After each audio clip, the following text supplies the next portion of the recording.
ഈ ട്രാൻസ്ഫോമറിൻ്റെ ഔട്ട്പുട്ട് 24 വോൾട്ടാണ്. ഇതെങ്ങനെ 12 വോൾട്ടിലേക്ക് ആക്കിയെടുക്കാമെന്ന് നോക്കാം.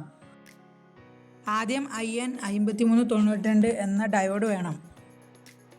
പിന്നെ 3300 ഫാരഡ് 25 വോൾട്ടിൻ്റെ ഒരു കപ്പാസിറ്റർ വേണം. ഈ ഡയോഡിൻ്റെ വരയുള്ള ഭാഗം തമ്മിൽ ഒന്ന് സോൾഡർ ചെയ്ത് പിടിപ്പിക്കാം.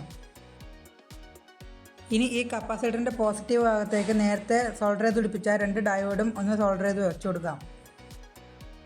ട്രാൻസ്ഫോമറിൻ്റെ നടുവിലത്തെ വയർ കപ്പാസിറ്ററിൻ്റെ നെഗറ്റീവ് ഭാഗത്തേക്ക് സോൾഡർ ചെയ്ത് പിടിപ്പിക്കാം. ബാക്കിയുള്ള 2 വയർ ഡയോഡുമായി സോൾഡർ ചെയ്ത് പിടിപ്പിക്കാം. 2 ഡയോഡുമായും ഓരോ വയർ സോൾഡർ ചെയ്ത് പിടിപ്പിക്കാം.